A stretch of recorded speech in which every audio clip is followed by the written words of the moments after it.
The lockdown and the pandemic and all the abuse of regulations and prosecutions, those are really winding down. Tamara Leach's ruling will come out March the 12th. in March in Ottawa. The Coots protesters, those cases have pretty much run their course. I don't know if there's going to be any appeals, but it's been 3 years really since the trucker convoy, and it's been 5 years since the pandemic. So a lot of that litigation is done. There's still some, but I'd say it's maybe 1% of what it was.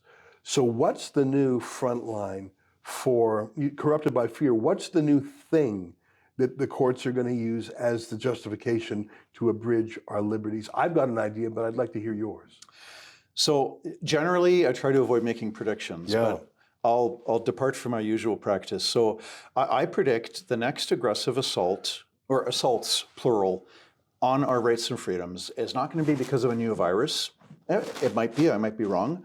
It's going to be climate lockdowns. It's going to be, you have to give up your rights and freedoms to prevent the world from burning into a crisp. And so this is just, and the book is a warning to Canadians. If you were pro-lockdown, if you thought lockdowns were good and vaccine passports were necessary and effective, let's say that's your viewpoint, you should still be very concerned about these court rulings where the courts have lowered the bar for government.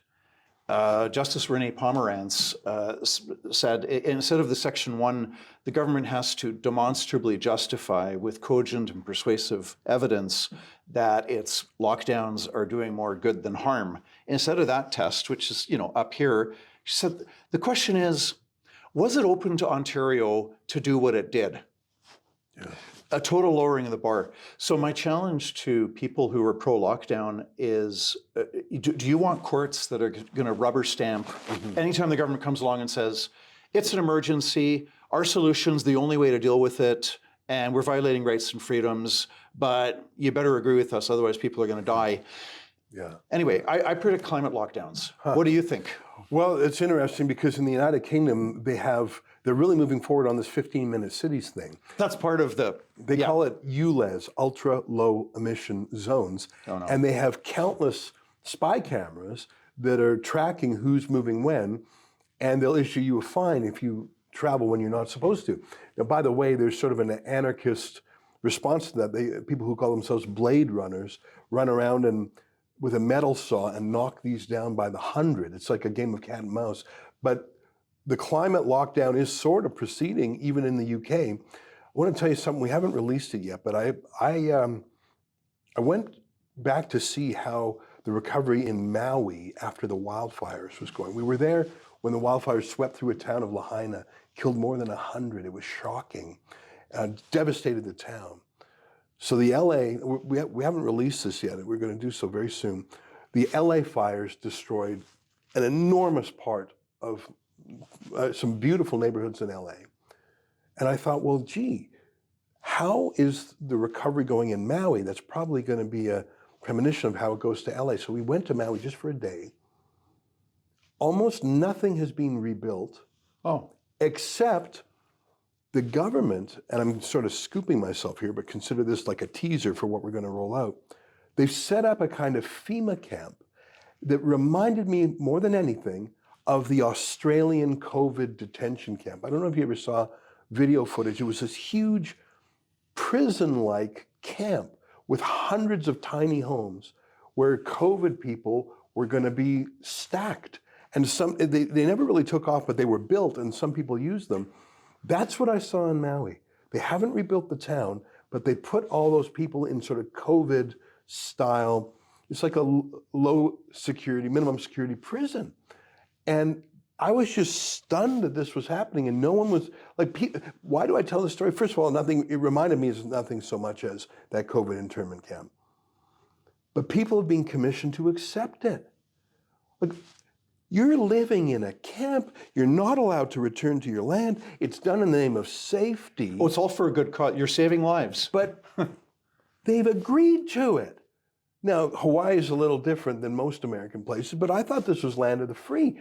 There are hundreds of people stored in this kind of Oh, you're saying the Hawaiian people are living in this camp? Yeah. Or the government set up this Yeah, camp? the government has not rebuilt their homes. They put them in this camp. Well, I'm let's hope shocked by it. Let's hope it's temporary. But this British thing, this is when I said climate lockdowns. I'm talking more broadly about using the this idea, which I don't think has actual scientific support. This idea that we control the weather. Yeah. You and I control the weather based on heating our homes in winter, how frequently we drive the car, and if we drive our cars less, then we control the climate. But based on that pretext, if we accept that, then, and if we accept that global warming is a bad thing, which in my view it's not, but if you accept the whole narrative, right, mankind controls the weather, warming is bad, and so on, it leads to that next step where the government can take away all your rights and freedoms. Like, you don't need a car. You're just going to use public transit. You don't need to fly to places. You've got Zoom and telephones, and you have the violation of rights and freedoms in the name of saving the earth from the climate holocaust. Well, the World Economic Forum had that famous essay and video, "You'll own nothing and you'll be happy." And it was this dystopian future where everything was like an Uber, just a temporary rental.